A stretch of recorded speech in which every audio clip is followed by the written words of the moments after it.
are you guys? We're great. Good. So can you tell us about why you chose the medium of photography? Well, I don't paint. So I just like no, I really can't. It's just always been a part of me. It's always been a part of my life. I've always had a camera in my hand. So I don't think it was necessarily a conscious choice. It just is what it is. But you had a regular job and then you decided to attend the Rocky Mountain School of Photography, right? Correct. I was a mastectomy fitter and an orthotist. We had that business for about 20 years. And when we retired, I tell people I ran away from home and went to photography school. So I was gone about 6 months, 8 months, in Rocky Mountain School of Photography in Missoula, which is about 100 miles from me, and did their entire program, and it was fantastic. And it just kind of gave me the impetus to get started with galleries and showing my work as art. Just kind of a step up. And then I found you guys. So a lot of photographers have mentors. Did you have a mentor?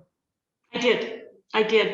Years ago, I worked for an engineering company in California, in Redding. And the company photographer there took me under his wing and he mentored me and taught me how to take a photograph. He taught me about composition. He taught me about light, all the technical aspects of a photograph. And it helped me a lot. I did that, and I did some formal education at the local community college, with the dark room and that. And I have to tell you, that's magical. I will never forget that. And I would love to have a physical dark room again, but I don't. So did that, and Vern helped me get my first Nikon. I started with a Praktika. I don't know if you know the brand, but it's a German camera. And back in the 70s, my husband bought me a little Praktika 35 millimeter for Christmas because I had a little point and shoot, and I was always taking pictures of stuff. And so he bought me this camera and a lens for Christmas, and Vern taught me how to use it.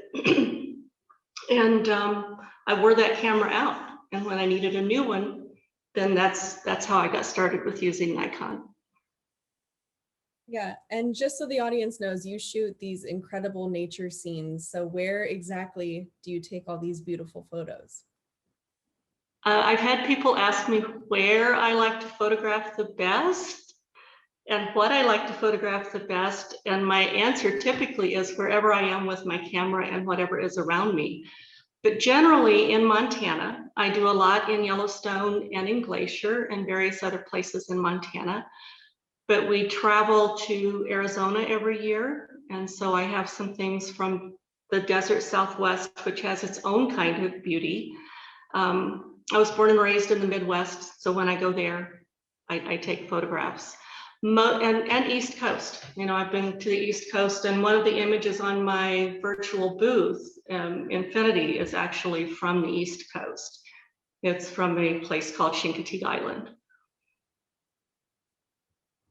Yeah, I remember we talked about that. Infinity is a fantastic piece. Mm-hmm. Yeah. Thank you. And then the floral pieces you have, is that in your own garden? It was. That was a very good year for my flowers. And I haven't had one quite as good since. But it was in my own garden.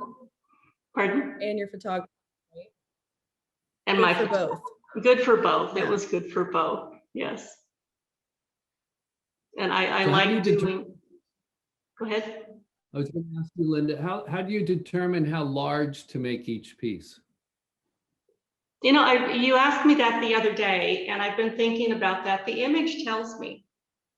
Does that make sense? Mm-hmm. The image tells me how large it wants to be. And, I'll do very tight shots of a leaf or a weed or something, and that obviously doesn't get large. But like the landscapes, like the ones behind me, the image will tell me if it needs to be big and how large I can make it. I agree. I mean, Yeah. I've talked to many photographers, and it's funny, we were talking about education and stuff, and one of them said to me, you either have it or you don't. And I asked him, how do you determine how large to make the pieces? And he's like, oh, the image will tell you exactly what you answered. So Yeah, the image will tell you. If it wants to be big, it will. yeah. So the pieces behind you are a little Yes. far away for the audience to see. So I'm going to ask the viewers to go to your RAVE page for sure and check out the images, because they're fantastic. And it's the reason we picked you to be Well, on thank you. RAVE session number 2 tonight. So what time is it? It's got to be 7:15 or so in Montana. It's 6:15. I'm an hour 6:15. behind. I'm an hour ahead of you.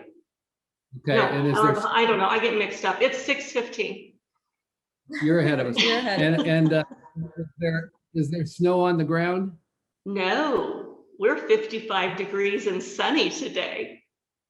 But we're Good for supposed to you. get snow next week. So, you know, this is a teaser. And then we Yeah, go back to that's our right. boots and hats and gloves. Yeah, That always happens, that little teaser every year. it does. Well, thanks for Every joining. year. Thanks for joining us, Linda. And we hope to see you at one of our live events soon. So I hope to be able to go again. I was hoping for Santa Fe this year. That was where I was going to go back. And then of course that didn't happen. Fingers crossed. So maybe San Diego. Yeah, absolutely. that'll be Yeah. awesome. It will be. All right. Thank you guys. Thank Thank you you so for including me. Bye.